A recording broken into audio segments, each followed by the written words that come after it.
Bienvenue à toutes et à tous dans ce nouveau direct de Valeurs féminines. Alors, on est très contente aujourd'hui de revenir après quelques semaines d'absence, le temps un peu de souffler, de recharger ses batteries. Voilà, mais ça fait vraiment très plaisir de vous retrouver pour reprendre nos émissions, pour reprendre nos directs. Alors, pour celles qui ne me connaissent pas, je suis Lisette Kazadi, je suis la fondatrice de Valeurs féminines qui est un web magazine, qui est donc dédié à l'entrepreneuriat au féminin.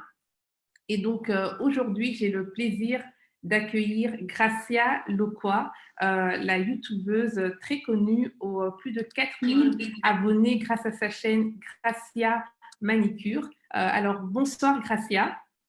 Bonsoir Lisette, bonsoir tout le monde. Merci d'avoir accepté mon invitation. C'est un vrai plaisir de t'avoir avec nous ce soir. Le plaisir est pour moi aussi, vraiment. C'est moi qui suis très honorée, vraiment. Merci beaucoup. Alors, Gracia, toi, tu es vraiment une youtubeuse chevronnée. Et avec toi, on va voir ensemble comment lancer sa chaîne YouTube. Alors, comment la lancer avec efficacité. Il faut savoir que toi, ça fait depuis 2013 que tu es présente sur YouTube et tu as aujourd'hui 2 chaînes à ton actif. On a parlé de Gracia Manicure, hein, donc cette chaîne très populaire avec plus de 4000 abonnés, comme je l'ai dit. Mais tu as aussi une deuxième chaîne que tu as lancée récemment qui s'appelle Gracia Lifestyle. Exactement. Voilà. Donc, tu pourras vraiment ce soir répondre aux questions du public sur comment justement lancer une chaîne YouTube. Et on va aussi, bien sûr, prendre le temps d'écouter un peu ton histoire, essayer de comprendre comment est-ce que tout a démarré pour toi. D'ailleurs, c'est ma première question. Si tu peux nous expliquer comment est-ce que cette aventure a commencé pour toi, comment tu t'es lancé sur YouTube et aussi un peu plus nous présenter le contenu de tes chaînes, qu'est-ce qu'on peut trouver dessus, de quoi est-ce que ça parle, qui est Gracia Loqua?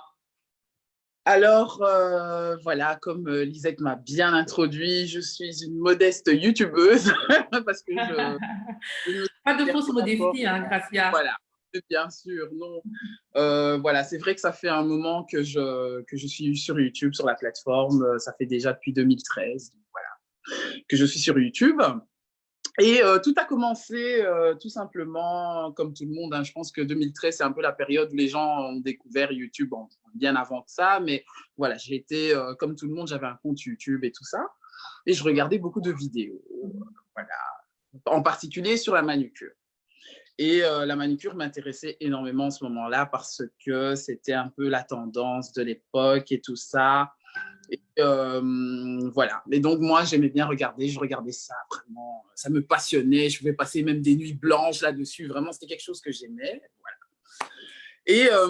Et donc, du coup, bah, c'est comme ça que j'ai appris à faire de la manucure. Ça, c'est pour l'histoire de la manucure parce que beaucoup de personnes référencient Gracia Manicure à la manicure, bien sûr. Donc, voilà. Alors, montre-nous ta jolie manicure. Hein. Voilà, j'ai toujours ma manicure. Voilà. Ah, ça, c'est... pour ceux qui me connaissent très bien, j'ai toujours mes ongles faits et voilà, c'est vraiment mon dada, c'est quelque chose, c'est un coup de cœur, voilà. Ta marque de fabrique. Exactement, ma marque de fabrique, ça a commencé comme ça. Et à la longue, je me suis dit, bah tiens, j'ai commencé à me former en regardant les vidéos. Voilà, c'est pas que j'avais rien à faire, mais dans mes temps libres, c'est ce que je faisais. Et je regardais énormément de vidéos de manucure allemandes, américaine, et je me dis mais c'est pas possible, en Belgique il n'y a pas ça, il n'y a pas ça, soit. Et voilà, et donc j'ai commencé par là à faire la même chose. Je me suis acheté des kits et tout ce qu'il faut, et je me suis dit, je ne pensais même pas en ce moment-là un jour devoir ou pouvoir faire une vidéo de manucure. J'ai commencé à exercer ça on va dire en business, voilà, de bouche à oreille. J'ai commencé à avoir des clients, je commençais à me faire moi-même, ça a commencé comme ça, les années ont passé, et je me suis dit, bah tiens, j'aimerais bien faire des tutoriels parce que c'était à la mode. Voilà, et les tutos, c'était vraiment les trucs à la mode. Comme ça, j'ai suivi j'ai suivi un peu tout le monde, quoi. Voilà. Et j'ai commencé à faire des vidéos tutos sur les ongles et tout ça. J'ai commencé à avoir des vues. Et je me suis dit, bah tiens, comment ça se fait, j'ai des vues, voilà. Je commence à me dire, pas. Je m'y attendais vraiment pas. Et voilà, je commençais à avoir des likes, je recevais des messages dans ma boîte mail, je commençais à me dire, bah tiens, voilà, il y a des gens qui me sollicitent, ça serait bien, t'habites où, ça serait bien que tu viennes faire des ongles. Moi, je dis, mais moi, je suis de Belgique, je peux pas arriver jusqu'en Guyane, jusqu'en Côte d'Ivoire, c'est pas possible. Oh, t'as une société? C'était non, non, non, je n'ai pas de société du tout. Donc, je faisais ça vraiment pour, voilà. Et je me suis dit, bah tiens, voilà, de conseils comme ça, mes parents, mon entourage qui me disaient, bah tiens, ça serait bien que tu continues un peu dans ce truc-là parce que tu fais bien les vidéos et tout ça. Mais je faisais pas mes vidéos avec le matos professionnel. Vraiment pas. Hein. J'ai commencé avec un Samsung de l'époque. C'est comme ça que j'ai commencé. Et mes vidéos n'étaient pas top non plus, hein, cette époque-là. Et donc voilà, et au fur et à mesure du temps, j'ai commencé à m'adapter, j'avais ma tablette, je commençais à filmer comme ça. J'ai changé mon style de vidéo aussi. Voilà, parce que YouTube a toute une histoire. Déjà, il y a plusieurs niches sur YouTube, ça je vous expliquerai ça bien sûr par la suite. Et j'ai commencé à faire des vidéos, des tags avec ma sœur, des trucs de beauté, sur les cheveux. Je me cherchais un peu. J'étais nulle part, mais en même temps, j'étais un peu partout. D'accord. Voilà, et donc du coup, j'ai commencé à m'acheter petit à petit le matériel professionnel et professionnel. Voilà, ça a quand même un coût. Et voilà, et ensuite je me suis lancée comme ça sur YouTube. C'est un peu comme ça, mon histoire de YouTube a commencé vraiment comme ça. C'était vraiment par rapport à la manucure. Et j'ai gardé ce nom de manucure parce que ça fait partie de mes passions que je n'exerce plus, malheureusement, pour ceux qui me disent « Gracia, c'est quand que tu viens me faire les ongles ?» Oui, mais malheureusement, je ne le fais plus. Ça fait déjà plus de 3 ans. Et donc, je me suis orientée à autre chose et voilà. Je me suis donné un peu plus sur les contenus, les créations de mes contenus et leurs histoires. Voilà. D'accord. Alors Voilà. aujourd'hui, tu as aussi une deuxième chaîne qui Oui. s'appelle Gracia Lifestyle. Qu'est-ce qu'on Ouais. peut trouver comme type de contenu sur cette chaîne-là? Ben, Gracia Lifestyle, c'est une chaîne que j'ai créée parce que je me suis fait pirater Gracia Manicure. Ça, c'est la petite histoire. Donc, ma chaîne Gracia Manicure a été piratée pendant 5 mois. J'ai cru que je l'ai vraiment perdue parce que voilà, c'est mon petit bébé, mon premier bébé. Et je me suis dit, c'est pas possible, j'ai perdu les abonnés, j'ai perdu des contacts, j'ai perdu des personnes avec qui je communiquais que sur Gracia Manicure. Et notamment les abonnés qui sont quand même importants sur la plateforme de YouTube. Et Gracia Lifestyle est venue, je l'ai créé en février de cette année, en 2020. Voilà. Et je me suis dit, bah tiens, Gracia Manucure, ça parle de ce que j'aime bien. Il y a beaucoup plus de vues au niveau des beautés, au niveau de tout ce qui est cheveux afro et tout ça, et entretien. Bah tiens, je vais faire un truc un peu plus personnelle, un peu plus féminine, qui va parler un peu plus du monde de la femme, qui va parler un peu plus de ce qui entoure ma vie en ce moment-là, surtout. Et je vais essayer de m'introduire dans cette chaîne-là pour essayer de garder ce rythme-là, pour pas me perdre non plus sur Gracia Manicure, parce que je n'étais pas sûr de récupérer ma chaîne en ce moment-là. Et donc, oui. Oui. Non, ça qui est fait, ça qui est fait. Voilà. Et donc, Gracia Lifestyle, c'est vraiment des vidéos qui parlent donc de cuisine, je parle des histoires de femmes, de l'éducation, c'est-à-dire voilà, de la vie de femme en fait, vraiment de tout ce qui entoure les femmes. Donc, femmes mères, femmes entrepreneuse, une femme dans le business, une femme qui ne travaille pas, qui est une femme au foyer tout simplement, une femme... Qui ne travaille pas, précisons vraiment entre oui, qui ne travaille pas. De grosses guillemets, vraiment, de grosses guillemets. C'est ça, parce que voilà, c'est ça un peu ce qu'on dit, parce qu'il y a beaucoup de gens qui considèrent que les femmes au foyer ne travaillent pas. Et quand on dit femme au foyer, on a quand même une maison à gérer, on a des enfants, un mari, on a toute une entreprise familiale à gérer. C'est comme ça que je dis, hein, ça c'est ma façon de parler. Et je trouve ça important d'essayer de valoriser ce côté-là et de dire que voilà, il y a tout un travail, il y a toute une vie derrière cet aspect qu'on a de notre société, de la société d'une manière générale, que non, la femme qui est à la maison, elle est juste bien restée à la cuisine, elle est juste bien à ne rien faire et juste à regarder des vidéos sur YouTube, des séries TV, bref, il n'y a pas que ça en fait. C'est vraiment ça que j'ai envie d'avancer sur Gracia Lifestyle. Exactement. Oui, oui, oui. Non, c'est le temps. Moi, je dis au jour d'aujourd'hui, ce n'est pas le temps qui me manque, c'est vraiment j'ai besoin peut-être d'un peu plus de motivation venant des personnes qui suivent ma chaîne là sur Gracia Lifestyle, parce que je fais beaucoup de vidéos sur les bons plans. Par exemple, lorsque je fais du shopping pour mes enfants, ben voilà, je vais par exemple dans un magasin tel, parce que je ne cite pas les marques non plus pour autant, et ben voilà, il y a des réductions cette semaine-là, allez-y, ça fait partie de la vie, c'est la vraie vie, quoi. Les courses que je fais dans la semaine, voilà, donner des bons plans, comment organiser, je ne sais pas moi, le carnaval des enfants, comment faire à l'anniversaire d'un enfant, bref, vraiment de ce qui entoure la vie d'une mère et aussi de la vie d'une femme que j'aimerais bien d'ici, j'espère, dans les mois à venir, introduire au niveau des relations, de l'amitié, au niveau des relations en amour, au niveau du mariage, au niveau des fiançailles. Enfin, c'est vraiment les trucs que je veux parler un peu plus au niveau de Gracia Lifestyle, au niveau des études aussi et du choix aussi d'orientation de vie. J'espère, en tout cas, sur Gracia Lifestyle, ne pas être seule, parce que je suis beaucoup seule sur Gracia Manucure, mais j'aimerais bien mettre en avant des personnes qui ont de l'expérience aussi dans ces domaines-là de la vie, et que ce soit en particulier des femmes. Donc voilà, c'est vraiment ça. Et d'ailleurs, tu as lancé depuis peu une série de live qu'on peut d'ailleurs suivre sur Instagram, parce que tu es aussi présente sur Instagram. Oui, oui, oui. C'est via Gracia Lifestyle ou Gracia Manicure? Alors, je t'explique. Ici, c'est vraiment sur les réseaux sociaux, je suis que sur le nom de Gracia Manucure, parce que Gracia Manucure, c'est vraiment ma base, c'est ma société. C'est là que je travaille vraiment tous mes contenus vidéo en particulier. Et donc, Gracia Lifestyle, on va dire que c'est un peu un second Gracia Manucure, mais c'est plus pour les femmes. Ça, c'est vraiment le domaine que dans le monde de la femme.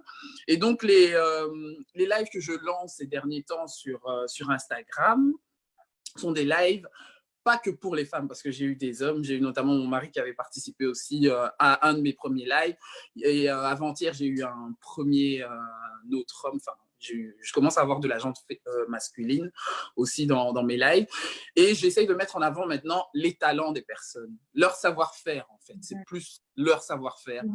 Et j'ai reçu énormément de personnes qui, dans leur domaine, dans plusieurs domaines différents, j'ai reçu des acteurs, j'ai reçu des couturiers, j'ai reçu des personnes dans le business, dans l'entrepreneuriat, j'ai reçu tellement de mondes différents, beaucoup de make-up artistes, mais qui sont... Comment? Oui, on t'a juste perdu pendant quelques secondes par rapport au son, mais c'est bon. Ah, d'accord. Il n'y a pas de souci. Ouais. Donc, je disais que j'ai reçu beaucoup de talents différents, vraiment diversifiés, et qui se lancent beaucoup dans l'entrepreneuriat en particulier. C'est vraiment ça, les lives que je fais. Et voilà, ce sont des personnes qui se recherchent encore la plupart. D'autres sont déjà indépendants, donc sont déjà dans le business et en vivent de leur talent. Et c'est vraiment ça. Et j'aimerais bien, dans ces lives-là, qu'ils puissent partager en fait le pourquoi ils travaillent dans ça, pour qu'est-ce qui leur passionne et qu'est-ce qu'ils voudraient réaliser par la suite par rapport à ça, et pour que ça puisse être bénéfique aux entourages, aux personnes qui nous regardent. Enfin voilà, ça crée des liens. C'est un peu un canal comme ça que j'essaye de faire dans mes lives. Très bien. Très bien. Mais en tout cas, on reviendra un peu plus tard dans l'émission sur la question justement du contenu qu'on peut avoir, qu'on peut véhiculer sur nos chaînes, dans les chaînes YouTube. Mais j'aimerais juste revenir sur l'aspect justement du matériel à choisir et à utiliser pour lancer sa chaîne YouTube. Est-ce que tu pourrais justement nous dire aujourd'hui, selon toi, qu'est-ce qu'il faut en termes de matériel à avoir pour pouvoir lancer sa chaîne de manière efficace? Parce que YouTube aujourd'hui, c'est plus YouTube d'il y a 10, 15 ans, où est-ce qu'effectivement, il y avait beaucoup de partage de personnes amateurs, mais on voit de plus en plus qu'il y a vraiment une professionnalisation des créateurs de contenu sur YouTube. Alors, une personne qui souhaiterait se lancer sur YouTube, qu'est-ce que tu lui conseillerais d'avoir, enfin, comment est-ce que tu lui conseillerais de s'équiper en termes de matériel?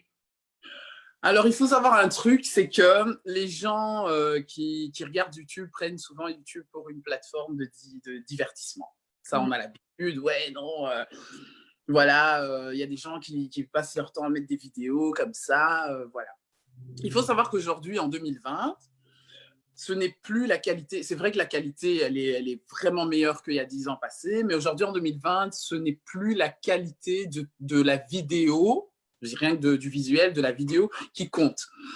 Donc, les personnes qui font le plus de vues sur YouTube, la plupart, hein, je dis bien parce que YouTube a plusieurs niches, c'est quelque chose que je vais expliquer tout à l'heure.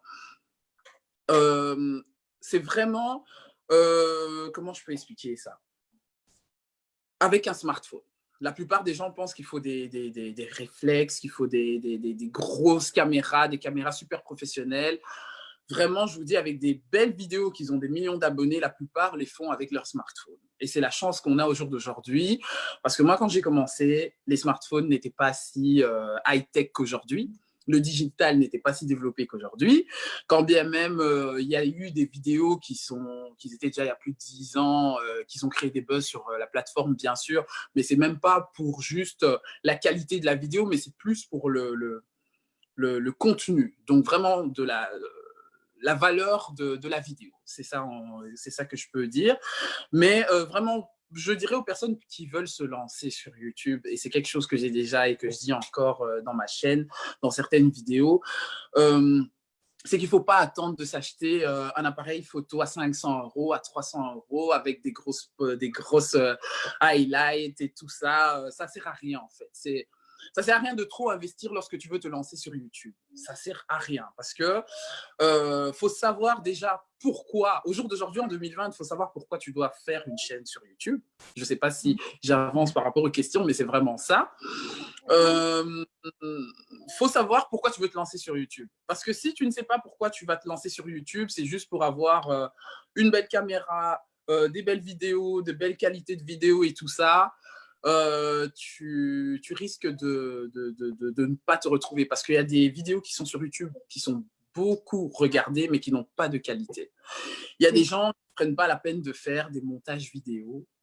Donc voilà, ils se filment, ils parlent, ou ils font un truc, voilà. La caméra est peut-être tombée, mais ils vont juste l'envoyer sur YouTube et c'est bon. Ouais, Voilà. j'avoue. Oui, et ils ont des vues aussi, et voilà, ils sont payés aussi. Donc ça, vraiment, c'est ça que je dis, ça dépend de la niche de la personne aussi, du public que la personne vise, parce qu'il y a un public potentiel à avoir aussi sur YouTube. YouTube, tout le monde peut le voir, mais les personnes qui restent pour te regarder sont des personnes qui se sentent concernées par rapport à ton contenu. Donc, c'est vraiment du marketing, hein, YouTube. Il y a énormément. Oui. On se rend compte que finalement, la question du contenu est plus importante que la question de la forme, même si la plateforme existe depuis 15 ans et que c'est vrai. Il y a vraiment une évolution en termes de qualité de vidéo qu'on peut voir sur YouTube, mais pour une personne qui voudrait se lancer, il ne faut pas se mettre une pression dès le départ. Vraiment pas. Vraiment pas. Parce que déjà, c'est difficile de comprendre. Hein. Il y a des erreurs qu'on fait hein, quand on commence YouTube. Du genre, tu ne regardes pas la lentille de ta caméra, tu regardes à côté, tu regardes vers le haut, vers le bas. C'est des erreurs à ne pas.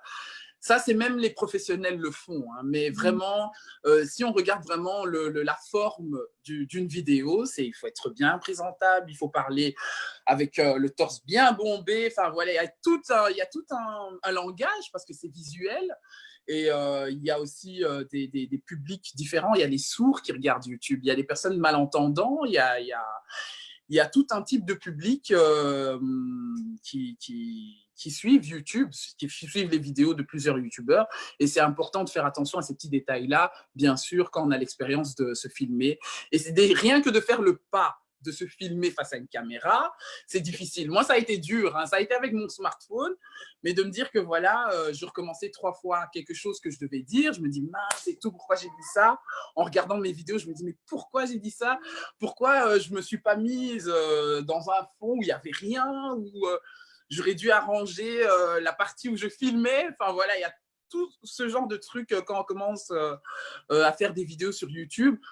Et d'investir plus de 1 300 € parce que ça arrive, des personnes qui se lancent sur YouTube qui investissent des trucs de dingue, des grosses caméras. Et après, ils se disent, bah voilà, après 1 mois, 2 mois, ah, bah, j'ai toujours pas d'abonnés, comment ça se fait? J'ai pas de likes et tout ce qu'il faut. Bah, déjà, il faut avoir confiance en ton sujet, de quoi tu parles, qu'est-ce que tu veux transmettre aux personnes qui te regardent, essayer de se mettre à la place des personnes qui regardent tes vidéos, demander à ton entourage qu'est-ce qui se passe, qu'est-ce que vous en pensez. Et c'est important parce que si on se filme juste pour se voir et se faire plaisir à soi-même, ben, on est la seule personne, comment dire, c'est comme si voilà, on n'a pas d'interaction avec les gens en fait. Alors que le but de YouTube, c'est d'atteindre le public, c'est avoir une communauté, c'est d'avoir une audience et voilà. Et tout ça, ça se travaille avec le temps. Et donc, je dirais vraiment que c'est très, très important parce qu'il ne faut pas s'improviser. Je ne suis pas pour l'improvisation sur YouTube, sauf pour les gags et les making-of et tout ça, bien sûr, ça passe toujours bien. Mais voilà, si tu trouves un sujet spécifique, si tu trouves un truc, bref, quelque chose qui te passionne, quelque chose que tu aimerais bien transmettre aux gens, si tu as une valeur à apporter aux personnes que tu voudrais atteindre, viser ou aider ou que sais-je, j'en sais rien, mais que ça ait un sens en fait.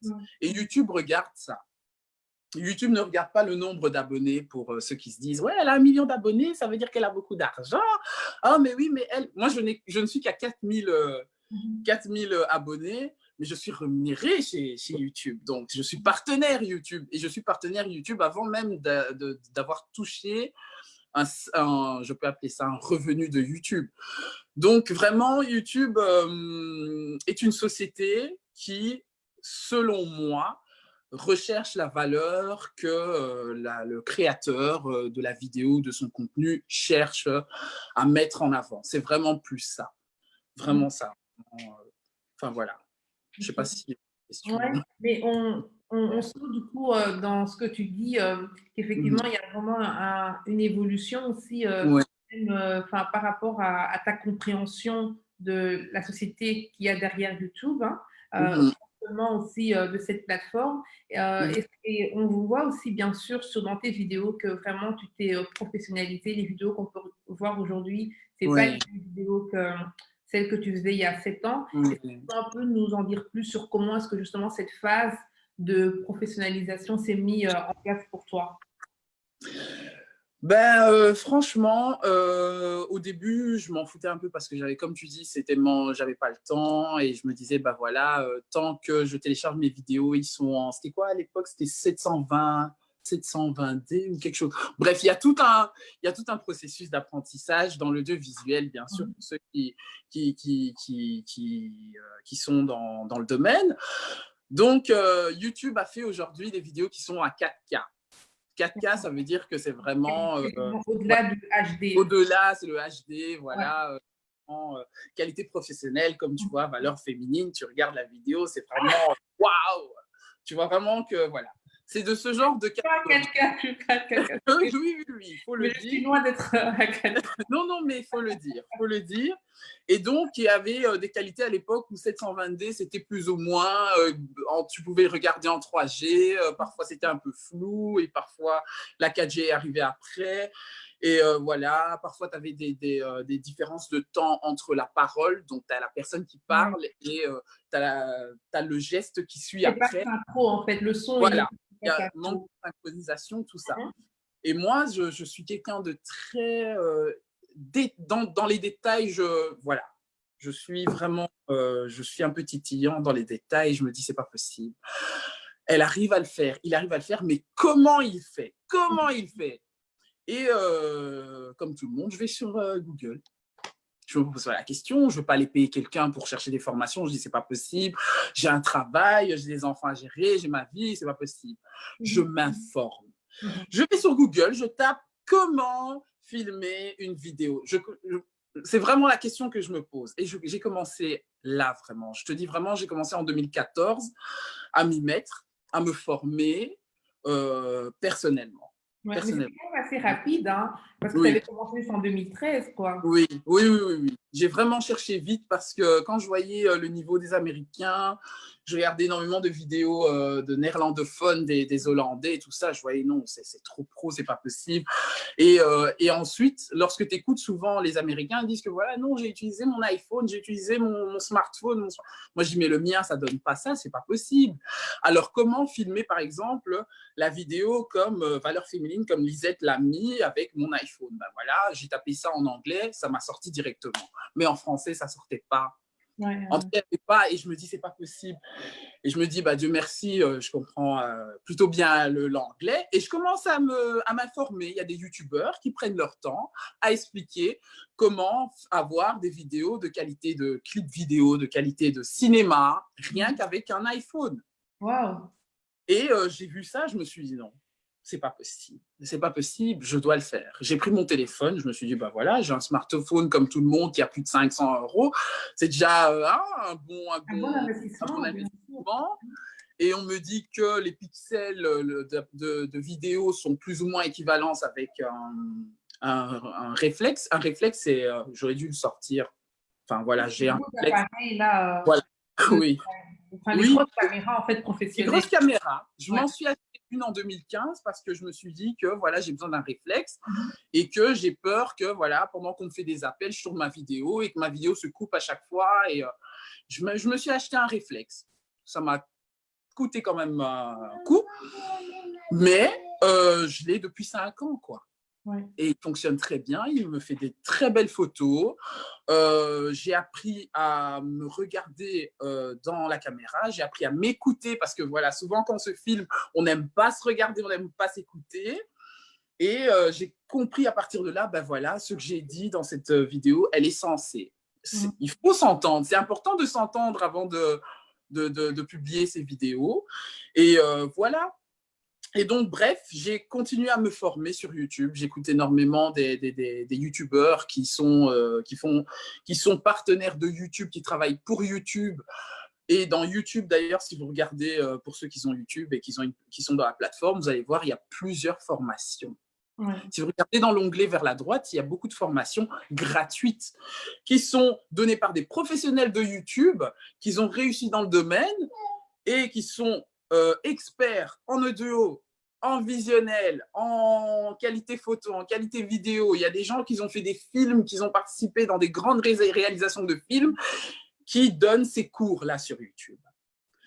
Et vu que la plupart des gens n'ont pas que ça à faire, de lire des grands romans, parce que YouTube, quand tu cliques sur un truc, tu vois, il y a tout un truc qui se déroule, tu dis non, moi je vais prendre le temps, et il y a des liens, enfin, il y a des liens en dessous des gros paragraphes qui te cliquent, voilà, si tu cherches la qualité audio, clique là-dessus, tu vas voir, il y a le témoignage d'une personne qui a commencé sur YouTube et ainsi de suite.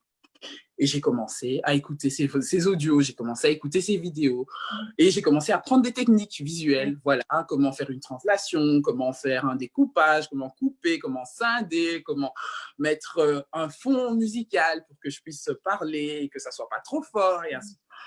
Et ça prend. Ça vient pas du jour au lendemain. Et quand j'ai commencé à faire ça, je me suis dit, bah, mon réflexe, il était resté dans l'armoire longtemps. Hein. C'est ça, c'est ça. Ah oui, oui, oui. Et donc, je me suis dit, bah tiens, je ne me serais pas précipitée juste parce que je voulais avoir la qualité américaine, le 4K et tout ce qu'il faut. Ben voilà, j'aurais mis peut-être cet argent de côté pour commencer à faire autre chose. Voilà, mais bon, quoique, ce n'était pas un mauvais investissement parce que voilà, ça m'a servi et ça me sert encore. Et voilà, donc c'est très important de regarder les onglets. Vos onglets YouTube, lorsqu'on vous donne des options, voilà, tu cherches voilà, à créer un contenu monétisé. Clique dessus, c'est fait pour ça. On te donne les informations utiles parce que c'est YouTube qui paye des gens qui sont déjà payés par des marques et, voilà, et qui peuvent mettre en avant ce travail pour améliorer le travail, améliorer la qualité de tes vidéos et aussi à apprendre à écouter, à t'écouter. Ça, c'est le truc qui m'a tué. Je me disais, bah voilà, si j'ai pu évoluer un peu sur YouTube aujourd'hui, eh ben, c'est parce que j'ai finalement compris qu'il fallait que je m'écoute. Donc, de ne pas se précipiter à publier mes vidéos parce que voilà, je dois publier une vidéo ce soir absolument. Alors, il faut que ce soit fait. Au moins, c'est fait. Mais d'apprendre à m'écouter avant de publier les vidéos et à me regarder, à demander un peu, tiens, quand tu regardes ça, ça te fait penser à quoi? Juste voir la réaction des gens qui sont autour de toi pour te dire que voilà, même s'ils n'aiment pas, mais au moins, si tu es satisfait de ton travail, ben, tu verras le retour des gens. Hein. Tu verras le retour des personnes qui vont cliquer dessus et qu'est-ce que ça leur a apporté par la suite. Enfin, voilà. Mais Gracia, on entend bien hein, dans tes explications, dans tes réponses, Oui, que derrière en fait YouTube, derrière l'idée qu'on se fait un peu de cette plateforme, voilà, si on veut se divertir, hop, on va regarder une vidéo YouTube, derrière il y a vraiment des personnes qui se forment et exactement. c'est un réel métier qui demande vraiment, comme on l'a dit, de se former, mais qui demande Oui, du temps pour produire une vidéo. C'est pas comme ça en un claquement de non, doigts. Voilà, non. ça demande toute une préparation, même au niveau technique, tu l'as bien expliqué, ça demande tout un apprentissage.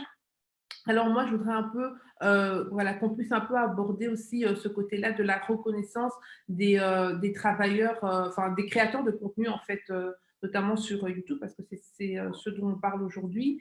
Qu'est-ce que toi tu penses à ce niveau-là? Où est-ce qu'on en est en Belgique en termes de reconnaissance justement du travail de créateurs de contenu? Ben, écoute, en Belgique, on n'en est pas encore, on n'a pas avancé. Donc, l'année dernière, j'ai fait partie, j'étais à un rassemblement. On a de temps à autre, avant le confinement, on avait de temps à autre des rassemblements de tous les youtubeurs francophones en Belgique et des grands youtubeurs. Hein. Notamment, j'ai eu l'occasion de rencontrer au dernier rassemblement Luffy, Enzo. Ça, c'est vraiment nos piliers belges parce qu'il faut s'approcher aux grandes personnalités pour apprendre et pour se sentir valorisé, il faut être vraiment dans le milieu des youtubeurs. Donc, YouTube a contacté, c'est comme ça qu'il fonctionne. Il contacte donc dans nos adresses mail, voilà, on a réunion tel jour, voilà, vu qu'on est partenaire YouTube, on a un rassemblement qui se trouve à la rue de la Loi, ça je peux le dire, voilà. C'est vraiment chic, c'est vraiment quelque chose de sérieux. Il y a des jurys, il y a des personnes des personnalités du média, il y a des gens qui travaillent dans la com, il y a des gens qui vraiment, il y a des grosses têtes. Et voilà. Et donc, on était en train de se dire, voilà, parce que c'était des personnes en particulier, ce n'est pas tous les youtubeurs de la Belgique, en fait, francophones, mais c'est les youtubeurs qui ont minimum 2000 abonnés. Donc, à partir de 2000 abonnés, ici en Belgique, on considère que, bon, à partir de 2000 abonnés, on est déjà payé par YouTube. On est déjà payé, on est partenaire de Google. Et donc, on nous fait des YouTube rassemblements. appartient à Google, hein. Voilà. Exactement. YouTube appartient à Google, on est partenaire. Enfin voilà. Pour ceux qui veulent savoir comment ça se passe au niveau de la monétisation On en et parlera, on en parlera ça, voilà. N'hésitez pas aussi de venir me voir parce que je ne peux pas tout dire. Hein. Je sais que chez Valeurs Féminines, c'est pour ça que vous êtes là. Mais voilà, pour les choses que je ne peux pas dire au niveau public parce que voilà, on est dans un domaine quand même, on est dans un domaine sérieux ici. Il y a des choses que je peux dire et d'autres pas. Donc, n'hésitez pas non plus de venir me voir sur mes réseaux sociaux si vous voulez un peu plus de détails. Mais au niveau de la Belgique, sachez que voilà, il faut au moins 2000 abonnés. Et dans les 2000 abonnés, il faut avoir énormément d'audience, c'est-à-dire que voilà, YouTube regarde que voilà, vous avez une grosse communauté. Et donc, quand on a une communauté, parce que c'est vraiment une communauté que YouTube crée par rapport au nombre d'abonnés, au nombre de vues, eh ben, nous, on a des rassemblements francophones donc avec ces grands youtubeurs que je vous ai dit, donc Luffy, Enzo, voilà, on était là, on était on n'est pas beaucoup, on est une cinquantaine, vraiment, on n'est pas énorme, et donc on nous demandait est-ce que le fait d'être créateur de contenu sur YouTube, parce qu'il y a des youtubeurs qui ont plus d'abonnés et qui ont beaucoup, mais quand je vous dis beaucoup, c'est beaucoup d'argent, qui ne déclarent pas. Voilà, parce qu'il faut savoir que lorsqu'on est rémunéré par YouTube, on a des certains montants, on a un seuil à ne pas dépasser. En Belgique, parce que chaque pays a un montant à avoir, donc voilà, Belgique, c'est pas New York, c'est pas les États-Unis, ça n'a rien à voir. On a des règles, on a un règlement. Et donc, qu'il faut déclarer nos revenus. Et donc, dans ce rassemblement-là, on parlait comme quoi, voilà, que c'était injuste, pourquoi on doit être taxé sur des choses sur lesquelles que nous, même en tant que youtubeurs, on achète nos produits parce qu'on présente parfois des produits ménagers, des produits de cheveux, des produits de corps. Et voilà. Et donc, il y a des youtubeurs qui se font attaquer par l'État belge parce que, voilà, ils sont. Donc, c'est comme si ils incitaient aux consommateurs à consommer un produit pour une marque et que ça pouvait être un désavantage pour les consommateurs et pour nous aussi. Je ne sais pas si, si vous avez compris la phrase que je viens de dire. Donc, je répète, voilà. Moi, j'aurais pensé peut-être qu'ils sont attaqués parce qu'ils ne respectent pas, parce qu'il y a des règles autour de la publicité en Belgique. Oui. Ils ne respectent pas certaines de ces règles qui sont mises en place. Mais je n'ai pas très bien compris pourquoi est-ce qu'ils sont attaqués, parce que simplement, du simple fait qu'ils voilà, mettent en avant un produit. Ça, je n'ai pas très bien compris. En fait, c'est comme, par exemple, j'avais fait, bon, moi j'ai reçu un avertissement, je n'ai pas été attaqué, mais j'ai reçu un avertissement une fois, je crois il y a 2 ans. J'ai tellement bien présenté un produit cheveux, ça a fait un buzz sur YouTube cette année-là, c'est ce qui m'a apporté la hausse dans mes audiences et tout ce qu'il faut, que j'ai reçu, c'était quoi encore? C'était, je pense que c'était les... Oh là là. C'était la com ou les médias, ou bref, c'était quelque chose de la Belgique. C'est ça. Voilà, les autorités belges qui disent que voilà, vous incitez à la consommation. Il y avait ça déjà comme avertissement, incitation à la consommation. Et c'est comme si je pouvais avoir de l'influence négative parce que je reçois des revenus de la marque, ce qui n'était pas vrai parce que je vais encore justifier, et que c'est tellement bien expliqué qu'il y a des consommateurs anonymes qui sont partis me signaler. Oui, oui, oui. Donc, les gens, lorsqu'on s'expose, les gens ont le droit. Oui, oui, oui.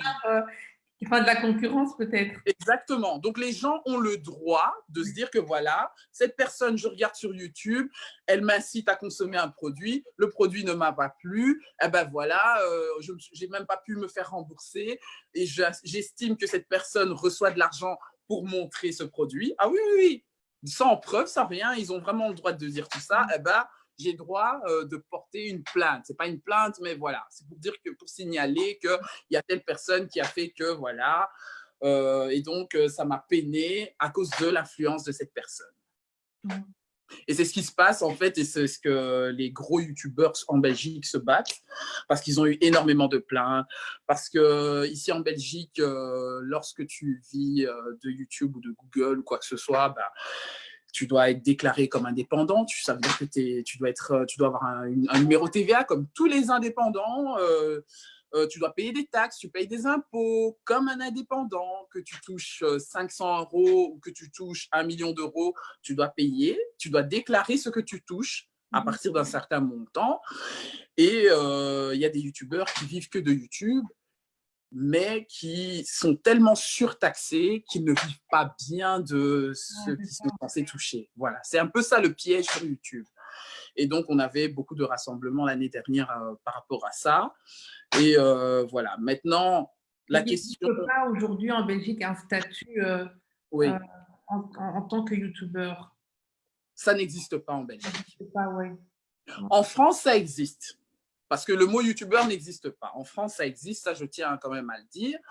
Créateur de contenu, c'est un métier en France. Il y a une base de YouTube, la base de YouTube francophone se situe en France et non ici. Même voilà, ici il n'y a pas de, il y a pas de, il y a pas de, comment, il y a pas de société YouTube ici, ni Google, quoi que ce soit. Quand même, lorsqu'on est payé de Google, on n'est payé pas de Belgique. Donc c'est vraiment Google d'ailleurs. Oui, c'est en Europe, mais d'ailleurs. Je ne veux pas le dire. Ça, je ne peux pas le dire. Parce qu'ils ont bien, Google a bien aussi des bâtiments en Belgique. Hein. Ils ont bien des bureaux en Belgique. Oui, oui, bien sûr. Mais la communication, voilà. Voilà, ça ne se fait pas à partir des bâtiments. Non, ça ne se fait pas à partir d'ici. Donc, rien ne se fait à partir d'ici, même les revenus, même les fiches de paye, tout se fait en digital. Mais toutes les communications ne sont pas de la Belgique. Ça n'a rien à voir avec la Belgique. Enfin, voilà.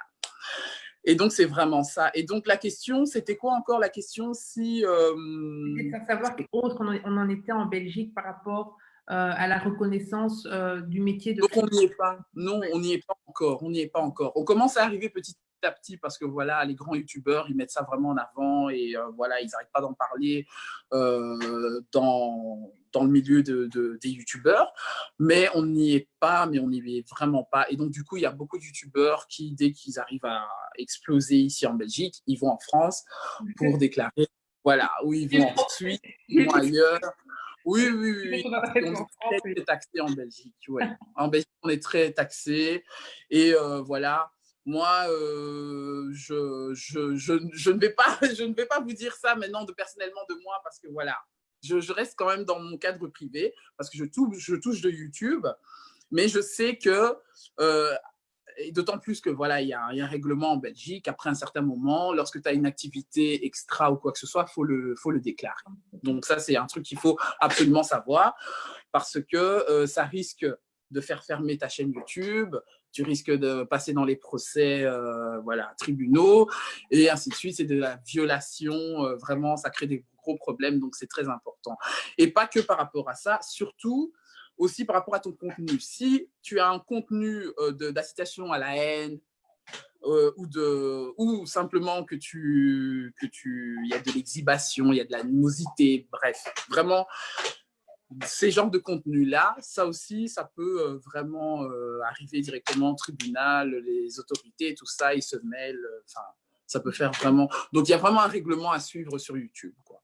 Mais tous ces règlements, est-ce que tu as accès avant même d'être partenaire YouTube pas du tout? Ou tu dois vraiment Non, attendre d'avoir un certain nombre d'abonnés? Tu as parlé du nombre de 2000, je pense, oui, oui, oui. participer à ces fameux rassemblements ou bien Non, c'est pas des informations que tu as au préalable avant de t'inscrire sur YouTube. Il faut faire attention. C'est pour ça que je dis vraiment, en 2020, il y a plus de clarté parce qu'ils mettent que voilà, il y a un règlement qui est mis. Nous, on grandit avec YouTube. Moi, j'ai commencé YouTube en 2013, comme je vous ai dit. Le règlement qu'il y avait avant, c'est pas la même chose qu'aujourd'hui. d'accord. Mhm. Et donc, ça a piégé beaucoup de youtubeurs qui étaient là avant, à l'époque, et qui avaient beaucoup de succès sur YouTube. Aujourd'hui, ils n'ont plus de succès ou ils n'ont plus autant d'abonnés parce que le règlement a changé. Avant, je pouvais prendre une chanson, par exemple, de valeur féminine, de son introduction, c'est un exemple que je donne, et je le mets dans ma vidéo, et ça joue pendant 5-10 minutes.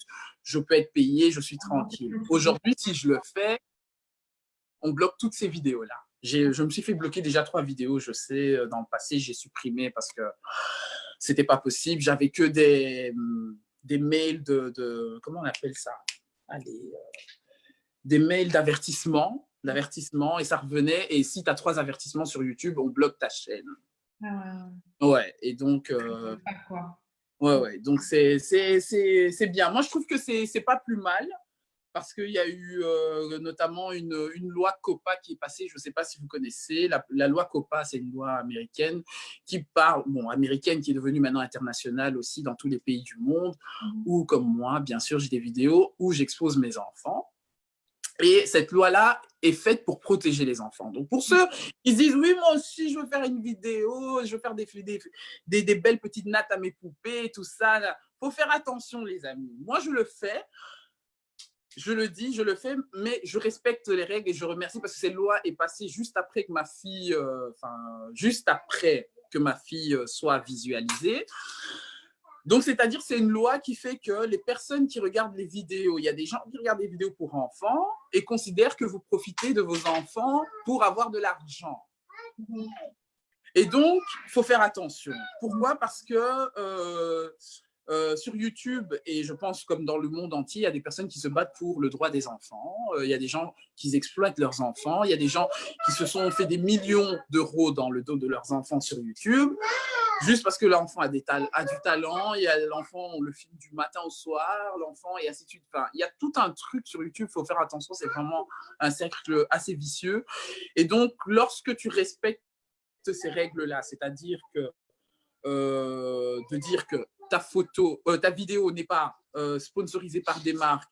Il faut dire dans la vidéo que ces produits, ça vient de ta poche. Il faut dire dans la vidéo des incitations qui font que voilà, faut vraiment être vraiment aux petits détails que voilà, l'enfant est fatigué, il faut pas lui faire les cheveux en ce moment-là. Voilà, là il vient de la piscine. Il faut en fait qu'il y ait une certaine psychologie pédagogique qui fait que voilà, la personne, lorsqu'elle regarde la vidéo, ne se sent pas choquée. Ouais. Il y en aura beaucoup. Hein. Vous savez, moi, je peigne les cheveux de ma fille. J'ai déjà eu quelqu'un qui m'a dit « Mais tu peignes fort dans mes commentaires. » Ah oui, oui, ça arrive, mais tu peignes fort. Et voilà. Et donc, il y a des personnes qui like en dessous. Et plus on like, et plus YouTube qui regarde qu'est-ce qui s'est passé, pourquoi l'enfant. Et il y a toute une enquête qui se... Oui. Donc, il faut faire Et vraiment là, attention. ça me fait penser à une de tes vidéos que tu avais faites où tu tressais Oui, ta fille. Et alors, tu oui, disais que tu la tressais. Bon, j'ai regardé ça, ça fait longtemps, ça fait des mois. oui. Tu disais, bon, je la tresse, mais au bout d'1 heure et demie, j'arrête et je lui donne une collation. Et comme ça, elle a un break et elle peut un peu se défouler. Et C'est honnêtement, très important. ça m'a vraiment fait tilter. Je me suis dit, ah bon, on arrête quand on fait des tresses parce qu'on sait tresser. Oui, mais oui. Pas un travail. Oui, non, c'est pas un travail facile. Alors, Mais, t'imagines déjà que c'est pas facile. ça m'a vraiment fait tilter. Je me suis dit, mais comment ça se Oui, fait qu'elle arrête et pourquoi est-ce qu'elle arrête? oui. Ouais. Non, c'est important. C'est même pas que pour YouTube, voit que j'arrête l'enfant. C'est déjà pour la vraie vie, dans la vraie vie. Je pense que toi, comme maman, tu sais qu'un enfant ne peut pas rester 1 heure assis parce que tu lui fais 2 nattes. Même 2 minutes, c'est beaucoup. Donc, oui, il faut rester vrai, il faut rester réaliste. Et voilà, ils ont besoin de divertissement, ils ont besoin de quelque chose qui capte leur attention, quand bien même il ne faut pas leur laisser non plus 1 heure devant un PC pour qu'elles puissent rester la tête baissée et tout ça. Donc il y a tout un truc derrière, comprendre l'humeur de son enfant aussi avant de faire ça. Vraiment, ça et c'est important de mettre en avant ces aspects réels, déjà pour l'enfant, d'abord pour l'enfant, parce que c'est l'enfant qui est le plus important avant la vidéo, bien sûr. Déjà de comprendre ça, parce qu'il y a ça aussi à faire. Et ensuite de transmettre vraiment ce sentiment-là aux personnes qui regardent, que voilà, l'enfant, elle a faim, elle a besoin d'un biscuit, il ne faut pas hésiter. Elle a besoin je ne sais pas, moi, il y a une pub qui passe à la télé, comme ils aiment bien, ils entendent la musique, ils ont besoin de sautiller. Il faut les laisser le faire. Et voilà, dégourdir les jambes et ainsi de suite. Vraiment, c'est vraiment ça, quoi. Mais justement, Gracia, tu Oui. parles des enfants. Donc, toi, tu es maman Oui. de 2 jeunes Deux enfants. enfants, oui. On les voit, comme tu l'as expliqué, on les voit parfois apparaître dans tes vidéos. Comment justement tu fais pour jongler entre ta vie de famille et ta vie d'entrepreneuse? Alors ça, c'est une question, désolé parce que je Ah, pense à autre chose. C'est une question vraiment qu'on me pose assez souvent. Il faut savoir, d'abord, première chose, je suis en train de réfléchir si je ne dois pas mettre la première chose avant la deuxième chose, ou la deuxième chose avant la première chose. Il faut être d'abord organisé. On va être clair, il faut être très organisé. Moi, j'ai commencé les vidéos, j'avais un enfant quand j'ai commencé. Je travaillais à temps plein et je prenais le temps de faire mes vidéos. Mais mes vidéos n'étaient pas aussi réguliers qu'ils le sont aujourd'hui parce qu'aujourd'hui, je n'ai pas un emploi, on va dire un emploi voilà, je suis pas employé. Voilà. Et donc, qu'est-ce que je faisais? J'étais déjà... En fait, l'organisation nous sauve la vie. C'est ce que je dis toujours dans mes vidéos. L'organisation nous sauve la vie. Pourquoi? Parce que dans l'organisation, tu vas savoir quelles sont les priorités et quelles sont les choses les moins importantes à faire. Ça, c'est la première chose. Et moi, aujourd'hui, j'ai 2 enfants. J'arrive à comprendre maintenant dans mon organisation là où je peux mettre maintenant YouTube. C'est-à-dire que déjà, tu as 2 enfants, il faut t'en occuper toute la journée. Il faut t'occuper de ta maison, il faut t'occuper de toi-même, il faut t'occuper de ton mari, il faut t'occuper de ce qu'il y a autour de votre vie familiale. Il faut trouver de l'équilibre. Et c'est très difficile. Je ne vais pas vous mentir, je ne vais pas faire la maman de oui, non, j'arrive à gérer. Non, c'est faux. C'est faux. On est humain, il faut rester humain. Et il faut savoir aussi qu'est-ce que tu peux faire de ton temps libre. Si tu as du temps libre, vraiment, parce que je sais que moi, mes copines, maman, la plupart aiment faire dans leur temps libre, regarder des vidéos, soit sur YouTube, ou bien regarder Netflix, ou je sais pas, moi, les trucs que les mamans aiment faire, aller papoter au téléphone, raconter leur vie, des trucs. Ça m'arrive de faire ça, parce qu'il faut garder de l'équilibre. Hein, voilà, on n'est pas des extraterrestres, on n'est pas des machines non plus. Mais moi, personnellement, au jour d'aujourd'hui, j'ai fait de YouTube l'une de mes priorités importantes. Déjà parce que YouTube, oui, je suis rémunéré par YouTube. J'ai un business à côté de ça, déjà, il faut le dire. Et donc, j'ai aussi un objectif. Donc, il faut savoir déjà si tu as un objectif, quel est ton objectif? Est-ce que ton objectif coïncide avec celui de ta famille, celui de ton mari surtout, en tout cas, et de tes enfants, si ça peut aller aussi, parce que voilà, tu ne peux pas faire passer YouTube avant ta vie familiale, bien sûr. Et voilà. Et ensuite, commencer à t'organiser. À quel moment tu vas te lever pour faire les enfants, à quel moment tu vas prendre ton temps pour faire des contenus, des vidéos et tout ce qu'il faut. Moi, je vous explique en bref parce que je ne veux pas prendre 1 million. Je sais qu'on n'a pas beaucoup de temps, hein, mais qu'est-ce que je fais? Je fais 4 heures sur YouTube, donc 4 heures de mes créations de vidéos par jour. Comment je fais? 4 heures, ça semble énorme. énorme. C'est énorme. Ouais, ouais. Mais dans 24 heures, ce n'est que 4 heures. C'est ce que je dis toujours. Et comment j'arrive à m'en sortir? C'est-à-dire que j'ai 3 phases, on va dire, dans la journée où je sais que voilà, mes enfants travaillent. En ce moment où on est en confinement, j'ai eu vraiment du temps facilement à le faire parce que mes enfants sont à la maison, ils ne sont pas à l'école. Pendant qu'ils sont en train de faire leurs devoirs, ils ont 2 heures de devoir, mes enfants, ça dépend parce qu'il y a des pauses. Hein. Eh ben, pendant l'heure de devoir, je prends 1 heure. Pendant qu'ils sont en train de faire des devoirs, je fais mes vidéos de contenu. En même temps, je fais leurs devoirs. Ça, c'est ce que j'arrive à gérer. D'autres arrivent à faire les devoirs au même moment, ils font à manger. D'autres arrivent à faire les devoirs en même temps, ils font une machine. Voilà. Moi, j'ai trouvé mon moment à moi où je sais être sur mes vidéos. Mais qu'est-ce que tu entends quand tu dis que tu fais ta vidéo? Ta vidéo, elle est déjà faite, elle est déjà enregistrée. Oui. Tu vas peut-être faire le montage, mais oui. bien tu vas laisser ton enfant en train de faire son devoir et puis tu vas te filmer. Ma vidéo est déjà faite. Donc, c'est-à-dire, j'ai un planning. Moi, j'ai toujours un planning. Hein. J'ai mon livre ici, j'ai un planning. Je sais que tel jour, je dois tourner la vidéo. C'est-à-dire que si je ne tourne pas ce jour-là la vidéo, je ne le ferai pas après, je ne le ferai pas un autre jour. Et voilà, donc il faut vraiment savoir ce que tu veux. Il faut se focaliser vraiment sur ton programme. Donc, si mardi, tu dois faire une vidéo, fais cette vidéo mardi-là, en ce moment-là. Si cette vidéo doit faire 1 heure, tu te donnes le temps dans l'heure, que ce soit dans l'heure, il faut que je termine la vidéo, mais pas plus tard. Il faut être vraiment... Moi, je suis quelqu'un de très rigoureuse dans l'heure, en fait. Voilà. Je sais que voilà... Oui. Au sujet de tes vidéos, c'est pas le jour même comment tu vas te demander de quoi est-ce que je vais parler aujourd'hui, tu vas commencer à improviser. Non, je sais aussi que tu as déjà... Voilà. Ouais. Il y a toute une organisation. Moi, j'ai déjà mes vidéos programmées jusqu'en septembre. Oui. Et déjà des vidéos programmées. Pourquoi? Parce que j'ai pris le temps. Par exemple, je donne un exemple. La dernière fois que j'ai fait cette mise à jour, c'était au mois de mai. Je fais des mises à jour chaque mois, bien sûr. Et donc, dans mes mises à jour, mes vidéos font partie de mes mises à jour. Quel thème je parlais ce mois-ci? Je sais que voilà, je vais tourner 3-4 vidéos dans ce mois. Je sais que voilà, qu'est-ce que les gens cherchent? Je pose des questions à mon audience, je demande des questions à mon entourage. Ça serait bien que je parle de quoi? YouTube, encore une fois de plus, a un système de marketing digital où tu peux voir absolument quel genre de vidéos ton public regarde régulièrement en ce moment. Tu sais déjà prendre de l'avance sur eux et de dire, voilà, dans le programme, il y aura la nourriture ce mois-ci. Dans le programme, il y aura du lifestyle. Dans le programme, il y aura ça. Donc, tu sais déjà capter avant. Donc, c'est impossible pour moi. C'est impossible que tu ne sois pas organisé ou tu manques du temps pour faire en fait tes vidéos parce que voilà, YouTube, c'est pas un sprint. Hein. YouTube, c'est un marathon. C'est ce que je dis toujours, c'est un marathon. Donc, soit tu vas respecter ce que tu vas faire, soit tu le respectes pas. Mais tu peux pas faire quelque chose parce que, voilà, YouTube, il y a beaucoup de concurrence. Hein. Oui, elle a sorti une vidéo, elle a sorti 4 vidéos. Moi, j'en ai sorti qu'une dans le mois. Est-ce que c'est bien? Est-ce que c'est pas bien? C'est pas ça qu'il faut regarder. D'ailleurs, c'est une question qu'on avait reçue. Oui, qu'on avait dit. D'Esther, parce qu'elle demandait, tiens, à quelle fréquence est-ce qu'il faut publier du contenu sur YouTube? Est-ce que c'est... Moi, je dirais pour commencer, il faut publier à ta fréquence. Ta fréquence, je dirais, je te conseillerais 1 fois dans le mois.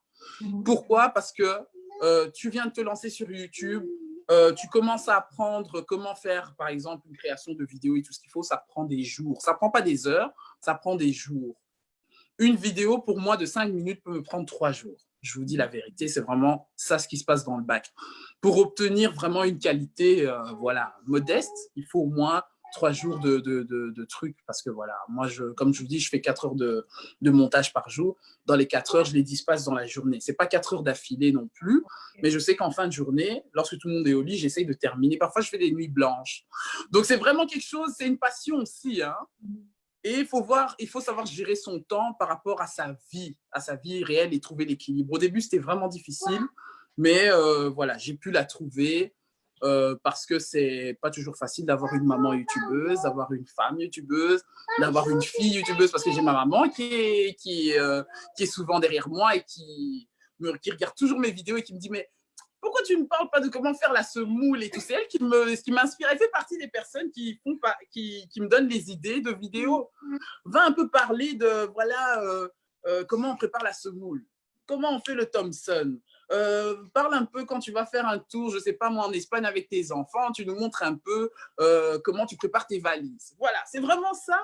Ouais. Et c'est comme ça qu'on trouve des contenus, c'est en parlant avec les gens, c'est en demandant des questions, voilà. Et il faut être quelqu'un qui aime les gens, il faut être quelqu'un qui aime écouter, il faut être... Voilà, c'est important.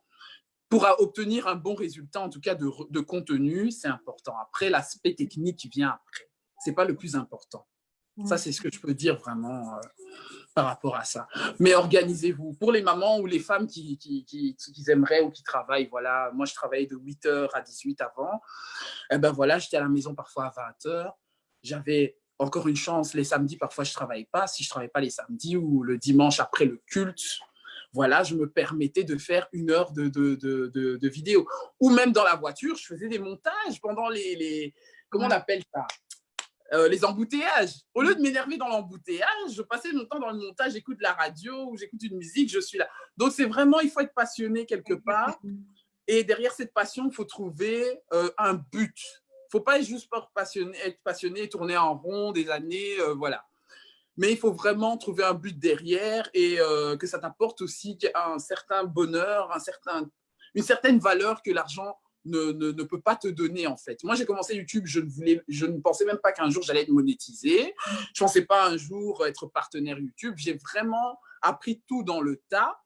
Et quand j'ai commencé à recevoir des collaborations de marques, je suis dans le freelance, je reçois aussi des commissions dans ce que je fais. Je me dis, bah tiens, c'est intéressant. Non seulement ça me passionne, non seulement j'aime bien faire ça dans mes temps libres, et en plus ça me paye. Donc il y a un but quelque part, et ça m'aide.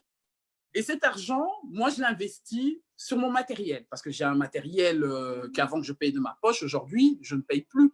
Je reçois parfois des colis à la maison parce que voilà, on aimerait bien que je teste des produits et que je partage ça et je touche une commission. Vous voyez un peu ce que je veux dire. Enfin, voilà. Ça se passe vraiment comme ça. Oui, mais justement, oh là là, on en oui, oui, oui. Et vous parlez de monétisation. Alors, qu'est-ce que tu dirais qu'il faut faire et ne pas faire si on veut justement monétiser sa chaîne? Alors, s'il faut monétiser ta chaîne, la chose que je te dirais en premier, surtout, c'est de ne pas parler des sujets, surtout en Belgique. Hein. On aime beaucoup suivre les sujets de critique. Ah, qu'est-ce qu'ils a fait ça? Oh ouais, tout ce qu'il faut. Je prends valeurs féminines. Je dis sur Grâce à Manicure, oui, chez les valeurs féminines, c'est pas trop bien, les trucs comme ça. Il y a beaucoup de filles qui font ça. Hein. Voilà. Il y a beaucoup de gens qui font ça. Le divorce de tel couple. Voilà. Exactement. Sur YouTube, il y a beaucoup de chaînes qui font ça. Bon, voilà. J'ai jamais très bien compris le concept, mais tu as beaucoup de chaînes YouTube qui sont axées sur ça. Et malheureusement, la majorité se font de l'argent dessus parce que YouTube, il regarde pas, il regarde juste combien de personnes tu l'apportes dans tes vues. Il va te donner l'argent qu'il faut. Mais après, ton pays va se dire, ben, tiens, il y a un certain coco là quelque part qui touche de l'argent. Et qu'est-ce qu'il fait pour toucher de l'argent? Et puis, il y a toute une procédure derrière et on porte plainte. La personne a le droit de se dire, voilà, cette personne a parlé de moi et m'a critiqué en mal, voilà, et que voilà, ce contenu a été violent et ainsi de suite. Donc, c'est vraiment le truc que je dirais à faire attention, le type de vidéo à mettre sur ta chaîne. C'est vraiment très... Ouais, voilà. Par contre, on n'a plus le son. Attends, 2 petites secondes, Gracia. Ah non, on ne t'entend pas. Attends, 2 secondes. Hein, 2 secondes.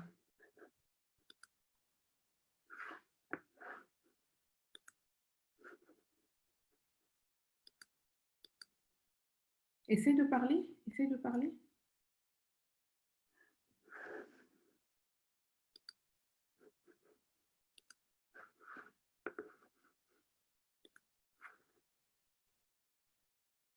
Essaye de parler.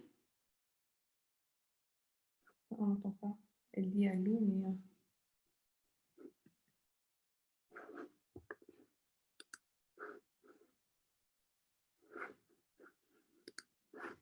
Attends. On va essayer de réactiver ton son. Je fais un petit souci.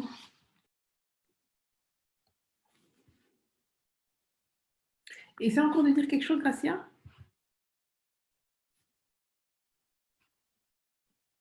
Ça ne va pas. Même quand, tu sais, même quand elle bouge sa caméra, on n'entend plus. Attends, 2 secondes, on va essayer de fixer ce petit problème technique. Oui. Alors, attends, qu'est-ce qu'elle essaie de dire? Ah, attends, c'est ici en fait. Le son est coupé là. Gracia, tu peux parler?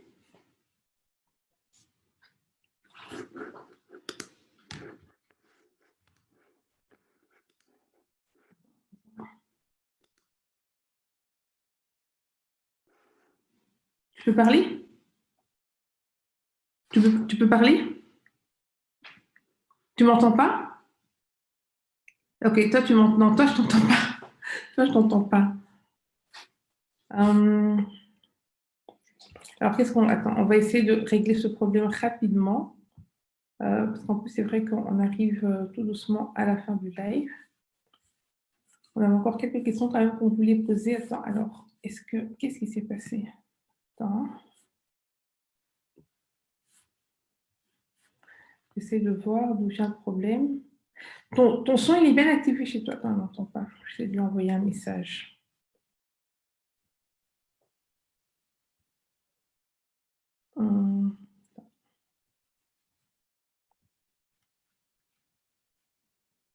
Je vais envoyer un message ici.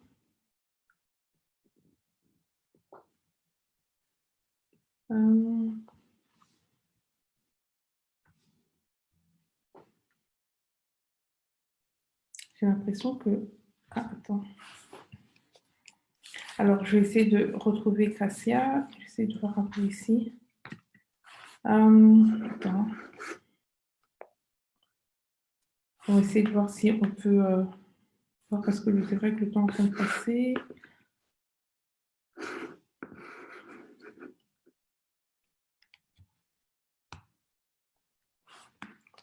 Je vais essayer de la contacter. Profitez, peut-être si vous avez des questions à poser par rapport à ce que Gracia a dit, n'hésitez pas.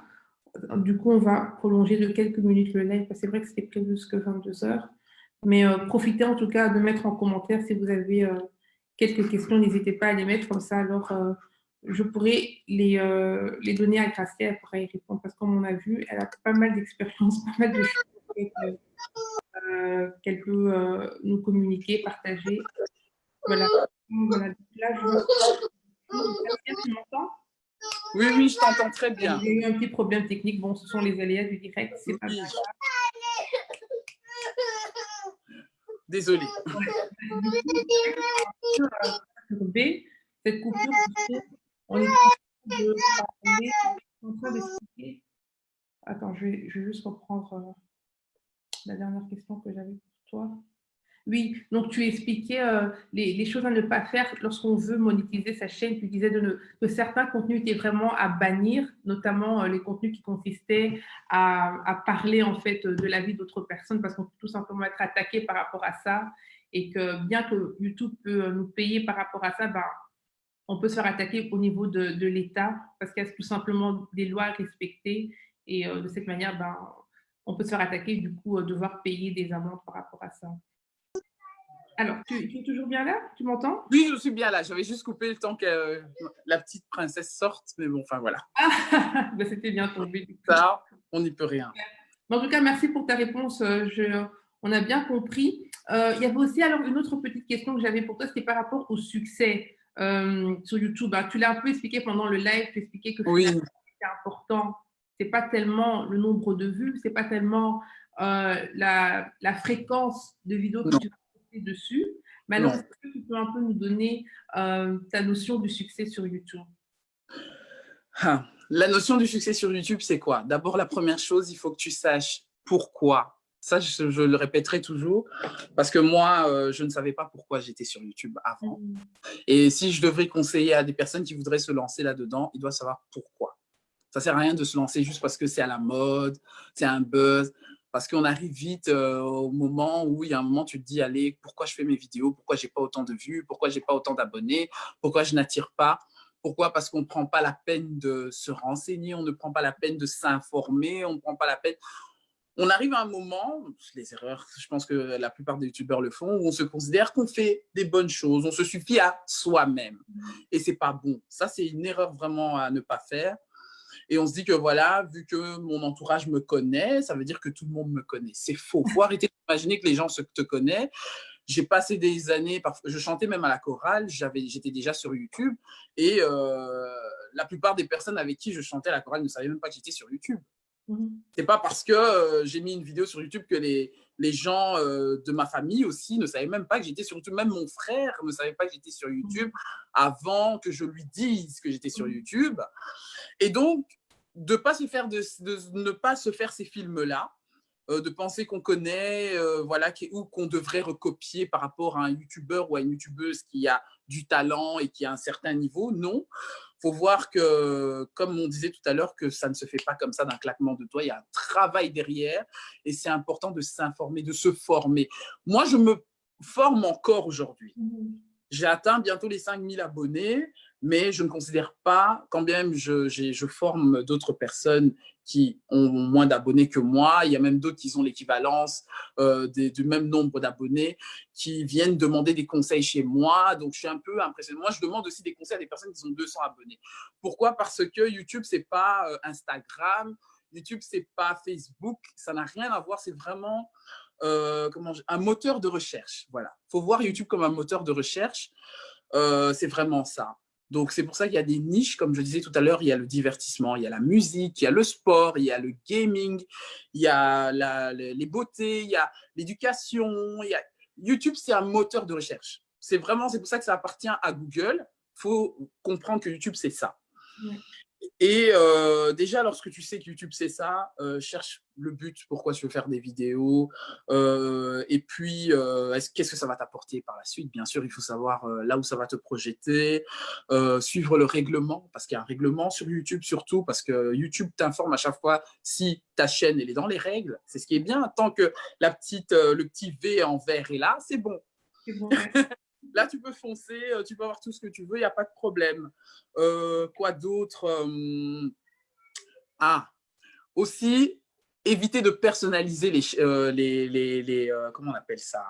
Les titres.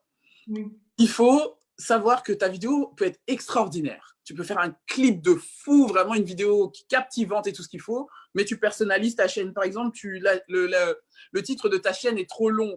Je donne un exemple. J'ai été en Tunisie 2 semaines, c'était chaud. Personne ne va chercher ça sur YouTube.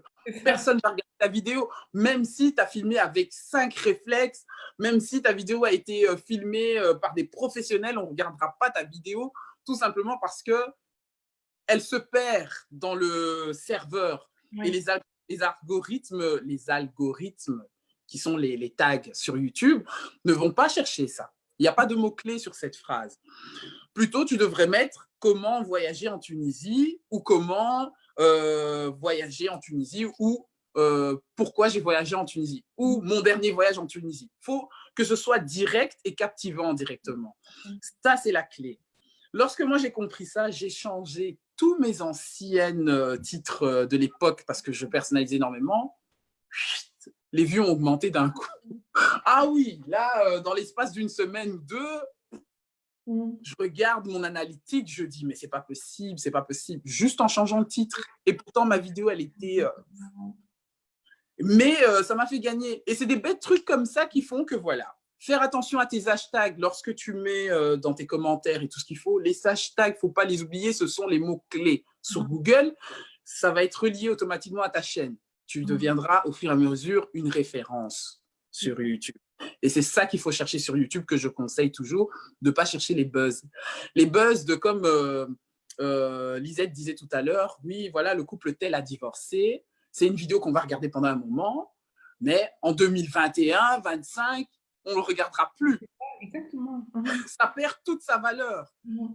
Et donc, si tu veux garder une vidéo de valeur, comme je dis, comme ma mère qui dit toujours, tu veux qu'on regarde longtemps tes vidéos, va un peu expliquer comment on fait la semoule. Et Comment on fait le pont sans les courgettes et sans les aubergines? Moi, voilà.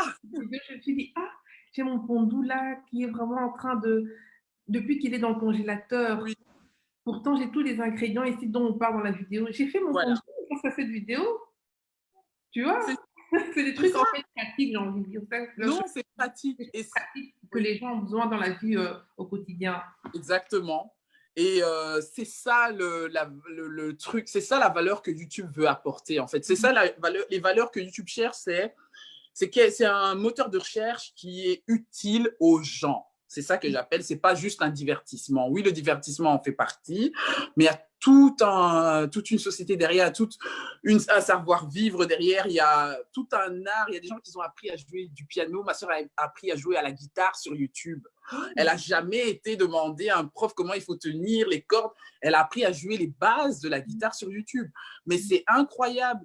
Et comme je dis souvent dans ma chaîne, que YouTube est une école, à quelque sorte. Voilà, on n'a pas tout sur YouTube, c'est pas vrai, mais la plupart des choses qu'on peut apprendre, qu'on n'a pas appris ou que ça nous a échappé, on peut toujours les trouver, bien sûr, sur YouTube. Maintenant, ça dépend sur quelle vidéo tu peux te référencier, sur quelle personne ou type de personne tu te sens le mieux enseigné ou renseigné, ainsi de suite.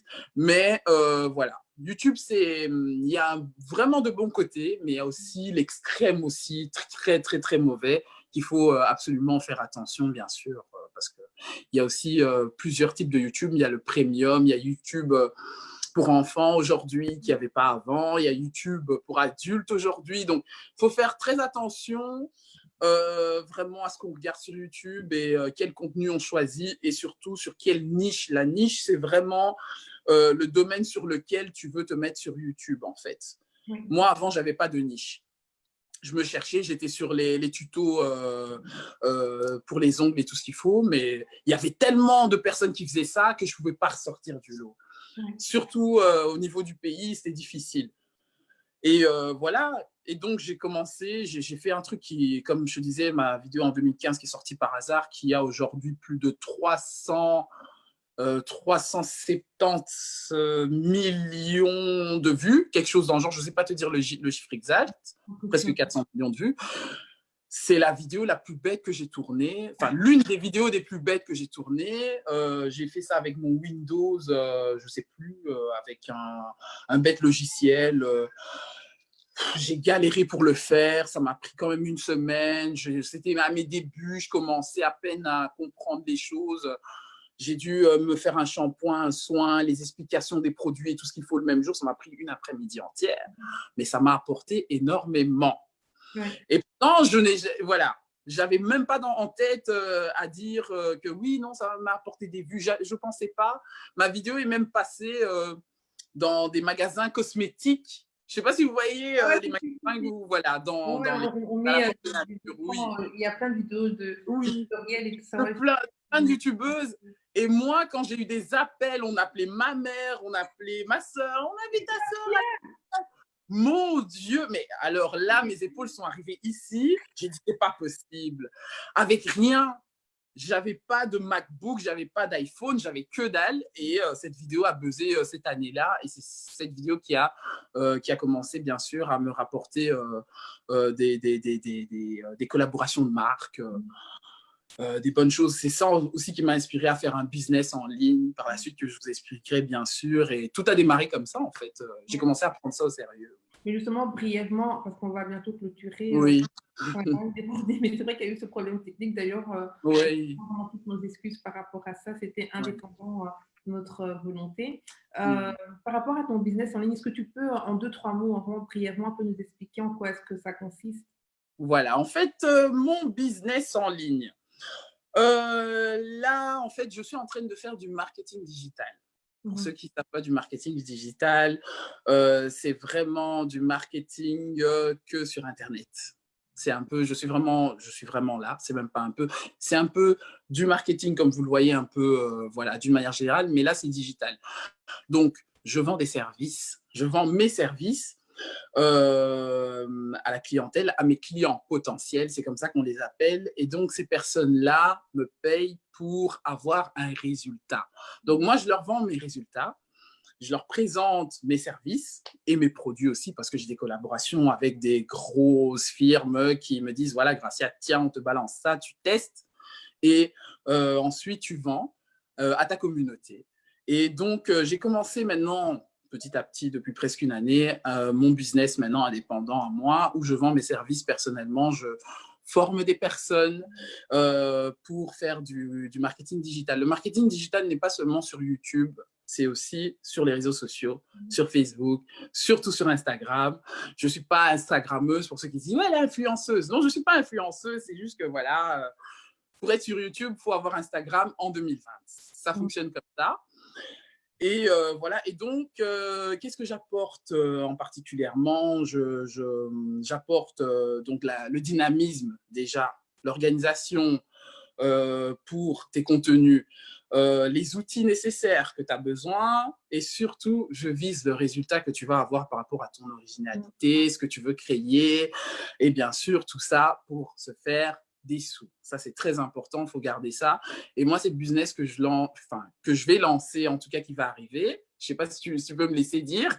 Voilà, oui. Donc, je cherche 5 personnes pour le mois d'août.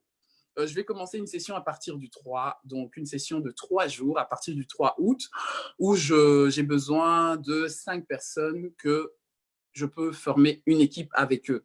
Ces 5 personnes ne sont pas pour moi, en fait. D'abord, j'aimerais déjà me challenger à répondre à vos problèmes, déjà par rapport au marketing digital. Pour ceux qui ne savent pas, venez me voir, je vais vous expliquer comment ça se passe dans le marketing digital. Et par la suite, créer une équipe, bien sûr, qui va commencer à faire des choses que je ne peux pas expliquer ici sur Valeurs Féminines, mais vraiment, ça vous rapportera beaucoup de qualité, surtout au niveau des montages, beaucoup de qualité au niveau des visuels. Je cherche énormément, je suis quelqu'un qui vise beaucoup la qualité et l'originalité. Et je cherche des personnes qui veulent vraiment bosser. C'est ça que je cherche particulièrement. J'ai déjà commencé à le faire déjà depuis 1 an. Les personnes que j'ai formées sont des personnes qui sont la plupart, qui ont des sociétés aussi, qui travaillent dans des grosses sociétés et des personnes qui sont déjà très évolutives dans les réseaux sociaux, notamment sur Instagram et sur YouTube. Donc voilà, je cherche juste 5 personnes. Si vous voyez mon message avant le 3 août, venez me voir, n'hésitez pas. Et voilà. L'endroit où on peut te contacter, on peut aussi le mettre dans les commentaires. Oui. Si une adresse mail ou bien. Oui, oui, j'ai une adresse mail. Bien sûr, je vous mettrai tout sur Valeurs Féminines.